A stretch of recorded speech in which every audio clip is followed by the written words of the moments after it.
el Estado salva a las personas, salva al sistema público. El sistema público de salud es el que salva los empleos. Es clave el papel del Estado. Y el Estado necesita herramientas. Este creciente endeudamiento y reducido espacio fiscal es una característica de las economías de América Latina. Las demandas van creciendo y todo le demandamos al Estado, y el Estado necesita tener recursos para hacer frente. Nosotros en ese marco, compañeros, propongo que abordemos de manera sostenida en el marco de una comisión que podamos crear por ley, que incluya al Ejecutivo, que incluya al sector productivo, la cuestión de la estructura fiscal. No podemos tener los beneficios de un estado de bienestar si tenemos tan baja presión tributaria. Pero cuando hablamos de eso se alertan ciertos sectores y enseguida demonizan toda la discusión que puede surgir al respecto. ¿Cuánto pagamos de impuestos nosotros? ¿Qué porcentaje de nuestros ingresos van al fisco? Sabemos que el impuesto del IVA es el que en gran medida sostiene la estructura tributaria y es un impuesto justo, pero no es equitativo. Sabemos que es justo porque todos pagamos por lo que consumimos, pero no es equitativo porque el pobre consume todos sus ingresos. Y ahí es donde entramos en una enorme dialéctica en el que tenemos que conformar un espectro mayor de la discusión en relación a este tema. Compañeros, tenemos que hacerlo con amplitud de espíritu, sin sectarismos y pensando en la patria. ¿Cuántas preocupaciones tenemos? Ese creciente endeudamiento y cada vez más escaso espacio fiscal es una realidad que nos golpea, porque todos los días le demandamos al Estado y nosotros aprobamos leyes para que se garantice que el Estado dé, y el Estado tiene menos de 10% de presión tributaria. Para muchos analistas es un Estado imposible con esa. Y yo estuve mirando justamente hoy en uno de los matutinos acá que Kristalina Georgieva, la directora húngara de 67 años del Fondo Monetario Internacional, sugiere el impuesto temporal a ricos. Suena mal, suena muy sesgado, pero habla de un impuesto temporal para financiar los efectos devastadores de la pandemia a las más altas rentas. Bueno, así fue el tema y creo que la gente, ella pertenece a cierto bloque político que para mí con 1.600 millones no tenía ni un peso para salud. Ahora nos reclama a los ricos y a los productores, la única gente que siempre trabaja, que paguemos más para que el Estado salva el Estado. No entendí bien esa parte. Parece que ella quiere salvar el Estado de sí mismo. Y creo que tenemos la persona para opinar sobre esto. Bueno, la verdad es que la cantidad de aberraciones que ha dicho esta mujer, digo, puedo hacer un programa entero. Miren la cantidad de notas que tomé de las cantidades de aberraciones que dijo. Voy a tratar de hacerlo de modo articulado para, digamos, mostrar la falacia y la violencia que trata de esconder dentro de ese buenismo, porque dice, habla de la, digamos, de la solidaridad, de lo bueno, de la patria, digamos, todos mecanismos por los cuales, digamos, los políticos buscan estafar al sector privado. Primer punto, dice el estado de bienestar, como si fuera algo bueno el estado de bienestar. El estado de bienestar es una cosa aberrante. Y voy a explicar por qué. Milton Friedman decía, justamente en el libro Libres para elegir, digamos, que escribió junto a su mujer, Rose Friedman, o Rose Directors, como ustedes prefieran. Director era su apellido de soltera y era hermana de Aaron Director, quien era el director del departamento de Chicago, digamos, en aquellas épocas, donde Friedman estudió, y en la primer clase los ordenaron por orden alfabético y le tocó justamente al lado de la que después era su mujer. Entonces dicen, hay 4 formas de gastar. Uno puede gastar el dinero de uno o el de otros, y puede gastarlo en uno mismo o en otros. Dice, ¿cuál es la mejor forma de gastar? La mejor forma de gastar es gastar el dinero de uno mismo en uno mismo. ¿Por qué? Porque yo sé cuánto me costó generarlo, cuánto esfuerzo tuve que hacer para obtenerlo, y al mismo tiempo no hay nadie mejor que yo para determinar en qué lo quiero gastar, porque yo mismo conozco mis preferencias y nadie conoce mis preferencias mejor que yo. Por lo tanto, la maximización, ¿sí?, del beneficio, si ustedes quieren decirlo de alguna manera, es justamente gastar el dinero de uno mismo en uno mismo. Ahora, por ejemplo, uno puede gastar el dinero de uno en otros. Ejemplo, cuando uno hace un regalo. Cuando uno hace un regalo, trata de quedar bien con lo menos posible, o sea, minimiza el costo. Después, por ejemplo, hay otras situaciones que es gastar la de otros en uno. Bueno, esto puedo contar, por ejemplo, la cantidad de personas que me he encontrado en aeropuertos, digamos que cuando viajaban por la compañía viajaban en primera y le parecía una aberración viajar en el gallinero y después encontrarlos con la familia yendo en el gallinero.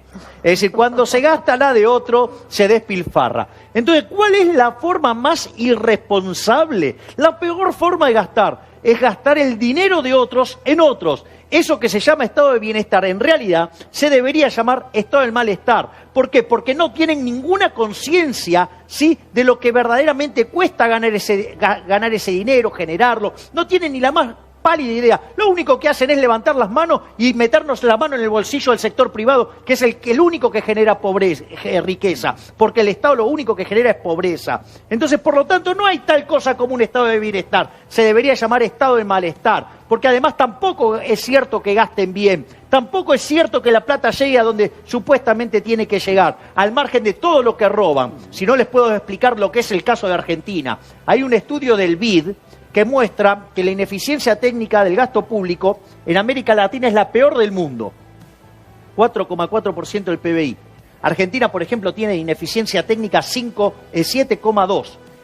Y en el concepto de filtraciones, robo, ¿sí?, tiene 5 puntos del PBI. Es decir, por ejemplo, el año pasado Argentina podría haber dado toda la asistencia social sin dar un solo peso de emisión monetaria, ¿sí?, si los políticos hubieran dejado de robar. Es decir, digo, ese modelo yo ya lo conozco, se aplica en Argentina, digamos, de ser el país más rico del mundo, entramos 70 en la pandemia y hoy estamos 120, es una cosa verdaderamente demencial. Por lo tanto, digamos, primero que le diría a esta señora, mire, no hay tal cosa como el estado de bienestar, se debería llamar estado de malestar, porque no hay nada más imbécil, ¿sí?, que gastar el dinero de otros en otros, porque dice, los impuestos son bajos.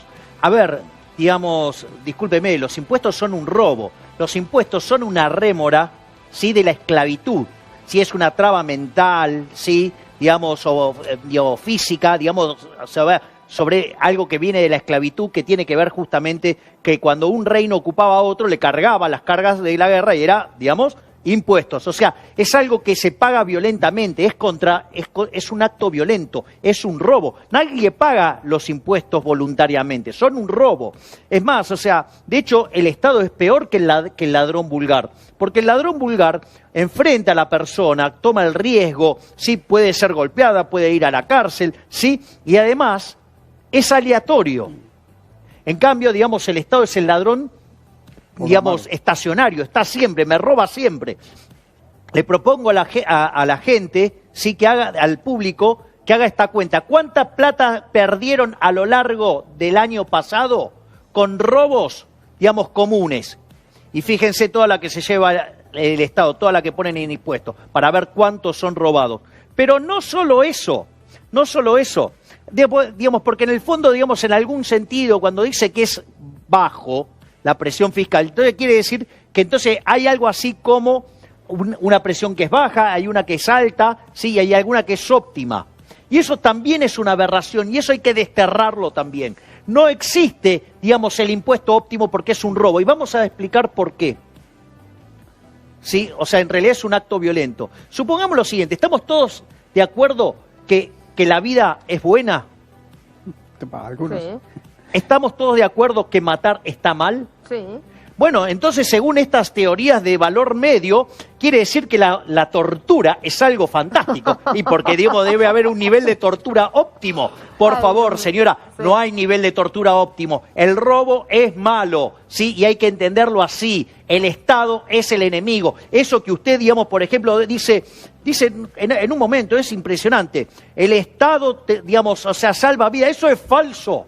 Eso es falso. Les voy a comentar el caso de Argentina. Digo, en Argentina sí se postulaba esto del Estado te cuida, el Estado te salva, el Estado esto, el Estado el otro. Entonces, digamos, el presidente Alberto Fernández de Kirchner, alias el títere / el fantoche, dijo que él se iba a ocupar de cuidar la salud. Bueno, y entonces, digo, destrozó la economía. Argentina fue la economía que más cayó del G20. Argentina, por ejemplo, cayó el triple que el resto del mundo. Argentina llegó a tener la tasa de desempleo bien medida, corrigiendo el efecto desaliento, en el 29%. Argentina tiene 42% de pobres y en aumento. Argentina tiene 11% de indigentes. O sea, en Argentina hay 5 millones de personas. En el país de los alimentos, que produce alimentos para 400 millones de seres humanos, ¿sí? Hay 5 millones de argentinos que no comen gracias a estas ideas brillantes del Estado presente, ¿sí? Pero no todo termina ahí. ¿Por qué? Porque Argentina, digamos, en ese desastre económico, decía, bueno, ¿cómo nos fue en salud? Terminamos entre los 5 países con mayor cantidad de muertos por millón de habitantes. Si Argentina hubiera hecho las cosas como un país promedio, Argentina hubiera tenido 10.000 muertos por COVID y tuvo el año pasado 40.000. Quiere decir que el gobierno de Alberto Fernández de Kirchner terminó siendo un gobierno asesino que mató a 30.000 argentinos. ¿Y por qué mató a 30.000 argentinos? Porque no testeó, porque no vacuna ahora. Entonces, como no quieren dejar de robar, ¿sí? No testean, no vacunan, ¿sí? Y entonces, ¿qué pasa? Digamos, los argentinos mueren, ¿sí? De manera estrepitosa. Es decir, con lo cual es falso que el Estado cuida a alguien, el Estado no cuida a nadie. ¿Sí? El Estado es una máquina de matar. Pero no solo eso.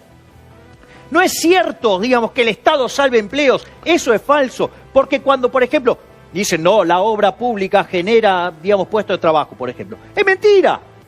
Eso es falso, eso es una falacia, porque ¿con qué se financia esa obra pública que supuestamente va a generar empleo? Se financia, ¿sí?, con impuestos. Entonces, cuando yo estoy cobrando impuestos, entonces estoy dañando a otro sector de la economía y por lo tanto estoy destruyendo puestos de trabajo en otra parte de la economía, con el agravante que además que los impuestos son un robo, que son inmoral y que además, digamos, el gasto tampoco va dirigido a donde las personas quieren. Por lo tanto, digamos, es un escándalo aberrante. Digo, nada que pueda hacer el Estado va a estar bien. Es decir, la mejor política contra el Estado es llevarlo a su mínima expresión. Yo creo que fue una bofetada para nosotros que trabajamos, que somos productores, empresarios, porque ¿qué dice? Que el Estado salva. El fracaso del Estado acá es tan obvio que hasta el más pequeño lo ve, lo nota, porque con toda la plata del mundo no hicieron lo que tenían que hacer. Un año y medio después del inicio de la pandemia estamos peor con toda la plata que estaba disponible. Y ahora vienen con, como vos dijiste, de su pedestal, de su burbuja, diciendo necesitamos más plata para las tareas del Estado que ellos inventan. Y nosotros que trabajamos tenemos que financiar a ustedes. No, gracias. Bueno, de hecho, lo que dice Víctor y que, digamos, Carstens ahora lo convalida, es también algo que está en otra obra de Hayek, ¿sí?, que se llama La fatal arrogancia. Es decir, que creen que tienen el conocimiento, o sea, la pretensión del conocimiento. Es decir, que creen que lo pueden hacer bien, cuando, digamos, eso es técnicamente imposible. Y eso también, digamos, fue descrito por Hayek a la perfección. Y ahí también quiero levantar otra cosa bárbaro, ¿no? Porque dicen... Javier, no, puedo... A la vuelta de la pausa. No, pero digo, o sea, todavía tengo media hoja para seguir ocupándome de esta señora. La dictadura de la dictadura del Estado. La dictadura de la mujer acá a la mesa. La dictadura de la Ya publicidad. volvemos. Supongo que estás en la misma línea. Digamos, estoy totalmente de acuerdo con lo que dice Víctor. De hecho, en Argentina pasa lo mismo.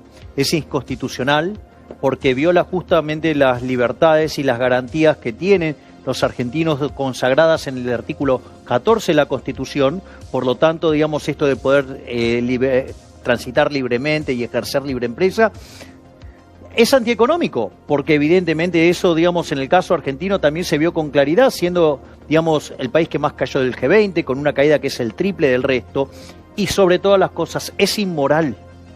Una de las cosas que yo hago en este libro Pandenomics, en la parte 3, en el capítulo 8, hablo sobre pandemia y socialismo.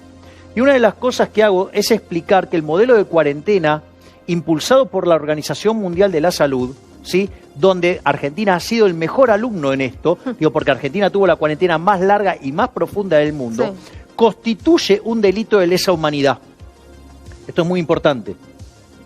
si uno mira el Estatuto de Roma de 1998, artículo 7, inciso K, se define como delito de lesa humanidad el ataque sistemático sobre la propiedad privada. ¿Por qué? Porque el ataque sistemático sobre la propiedad privada lleva a dos situaciones. Una es, si uno se resiste al Estado, termina muriendo de hambre. Por lo tanto, es un asesinato por la vía indirecta. La otra es esclavizarse, vía un plan, digamos, una asistencia. Por lo tanto, conlleva a lo que es la pérdida de la libertad o a la pérdida de la vida. Por lo tanto, constituye un delito de lesa humanidad. No solo eso, ¿qué es lo que han estado haciendo? Esto ya está inventado, esto ya se conoce. Digo, y acá es el punto. Hay un libro de Michel Foucault de 1975 que se llama Vigilar y Castigar. En el capítulo 3, que se llama La disciplina, se dan todos los lineamientos del biocontrol. Es decir, y justamente cuenta el caso de una ciudad de Francia pequeña, donde le llega una peste a fines del siglo XVIII. Y ahí describe quién es esencial, qué puede hacer, qué no puede hacer, quién queda encerrado, quién puede salir, cómo se transita, quién trabaja, quién no. Es decir, las mismas aberraciones que estamos sufriendo en el día de hoy, pero con un agravante. Porque esa obra, en el año 77, digamos, Foucault le hizo una mejora y al biocontrol le incorporó el control de la psiquis. ¿Y qué es lo que hicieron, digamos, los medios de comunicación durante todo el año pasado? Sembraron el terror. Sí. Sembraron el terror a la muerte. Porque si hay algo que no ha podido resolver el ser humano, en especial desde la peste negra, ¿sí?, cuando murió 1/3 de la población del planeta Tierra, es el miedo a la muerte. Entonces, ¿qué es lo que han hecho los medios de comunicación a lo largo del año pasado? Sembrar el terror. Terror, asustar a la gente, dominar a la gente. Y esa es una oportunidad excelente para que aquellos gobiernos con vocación dictatorial avancen sobre las libertades individuales y en la imposición del socialismo. Y eso es la cuestión más grave, porque esto nos puede meter directamente en un hoyo negro, que es caer justamente en las garras de los socialistas, caer en el comunismo con un daño enorme, sí, para todo el bienestar de la población. Por lo tanto, digamos, hay que tener en cuenta de que esto además es un delito. ¿Y cómo esto se puede probar? Cuando ¿qué es lo que hicieron? Compararon esto, lo asimilaron, sí, con lo que fue la fiebre española, que tomó curso entre fines de 1918 e inicio de 1920 en básicamente 4 oleadas, y eso ustedes lo que tienen es que infectó a 1/3 de la población con una tasa de letalidad del 6%, o sea, mató al 2% de la población. Si la Organización Mundial de la Salud hubiera tenido razón en la amenaza que hizo el año pasado en el mundo, deberían haber muerto por lo menos de COVID, ¿sí?, cerca de, serían 160 millones de seres humanos, más los 60 millones que mueren habitualmente. El año pasado deberíamos haber visto que murieron 220 millones de seres humanos. ¿Y cuántas personas murieron de COVID el año pasado? 1.780.000. Es decir, un error de proporciones bíblicas. ¡Wow! Sí, es más, sí, pero esto no es gratis, porque esto también lo señalaba correctamente Víctor. Hay un trabajo, sí, de Barro, Ursúa y Wen, que dice, bueno, ¿qué hubiera pasado si la peste, digamos, si el COVID se pareciera, ¿sí?, a la peste española? O sea, lo hace antes de... Y dice, el mundo hubiera perdido 7 puntos de tasa de crecimiento. El mundo venía creciendo al 3,5, cayó 3,5, es decir, le diría que casi el 99,5% de la caída en la tasa de crecimiento en el mundo, el desastre causado el año pasado, fue impulsado por los inmorales delincuentes de la Organización Mundial de la Salud. Tremendo. Pausa. Pero la palabra vos. Yo lamento decirles que, bueno, Víctor lo debe tener más claro, que están condenados por falacias socialistas por todos lados. Yo escucho, digamos, cuando está hablando en un momento, el informe dice responsabilidad social empresaria. Esto habría que hacérselo también entender a la señora del primer informe, también gran ignorante en temas de economía. A ver, la responsabilidad social del empresario es ganar plata. Es decir, el empresario que gana plata es un benefactor social, porque bajo el capitalismo, ¿Cómo gana plata un empresario? Sirviendo al prójimo con bienes de mejor calidad a un mejor precio. Por lo tanto, beneficia a toda la población con productos, una mayor cantidad de productos de mejor calidad a un mejor precio y al mismo tiempo da trabajo. Señora, usted que le quiere cobrar impuestos a los ricos, ¿sabe qué? Los ricos son benefactores sociales, son personas que han sido altamente exitosos como benefactores sociales sirviendo al prójimo y usted los quiere castigar. ¿Qué acaso los quiere castigar por hacerle bien a la población? ¿Sabe que aquellos que castigan a los ricos terminan siendo cada vez más pobres? Aquel que termina castigando al productor termina generando más caída de la producción, más pobreza, más indigencia. ¿Quiere ver esas ideas las empezamos a aplicar en Argentina, sí, intensivamente a partir de la llegada del gobierno radical de 1916? Fuimos tomando cada vez mayores dosis de socialismo. Hoy Argentina es un país repugnante en términos de ingreso per cápita. Somos furgón de cola en América Latina cuando lo medimos al tipo de cambio paralelo. ¿Y saben qué? Esto tiene una solución, esto se puede enfrentar. Pero ¿sabe qué? Los políticos no lo quieren hacer. Esto, digamos, la forma en que se combate esto, digamos, se descubrió ya en 1955 en un modelo que se llama SIR, susceptibles, infectados y removidos, de dos personas, Kendrick y McKendrick. Básicamente, ¿cómo se combate una pandemia? Tiene dos canales. Hay una que es el canal individual, es decir, digamos que esto tiene que ver con el distanciamiento social, la higiene, los barbijos, los protocolos. Digo, nadie se quiere andar enfermando por la vida, o sea, la gente ama la vida, por lo tanto, digamos, no va a ir a buscar la enfermedad, ¿sí? Y por otro lado, si hay Estado que se ocupa de la salud, ya el Estado de bienestar, ¿de qué se debería ocupar? De conseguir vacunas y de hacer testeo. ¿Qué pasa? Cuando un Estado es muy ladrón, testea poco, vacuna poco. Entonces, como testea poco y vacuna poco, le echa la culpa a la gente, ¿sí? Y además nos encierran brutalmente, generando una destrucción del sistema económico y llevando a quiebras masivas de empresas, destruyendo millones de puestos de trabajo y generando un verdadero desastre. Por lo tanto, si quiere hacer algo, sí, señor presidente, ministros, senadores, ¿saben qué? Corran al Estado del medio, dejen de robar, porque el eje central de todos los problemas es el robo de los políticos. Y vaya que lo conozco, si es lo que pasa en Argentina, que es uno de los países hundidos justamente por sus políticos. Mientras que la gente se muere de hambre, todos los políticos argentinos viven en grandes mansiones. Bueno, Javier, un gusto tenerte acá y bueno, queremos tu frase, esa fuerte, para levantar acá a la audiencia. Bueno, como todo episodio traumático, hay algo bueno y algo malo. Lo malo es que efectivamente los colectivistas aprovecharon esta oportunidad para avanzar sobre nuestras libertades, para engañarnos y vendernos esta idea nefasta del Estado presente. El Estado te cuida, el Estado te salva.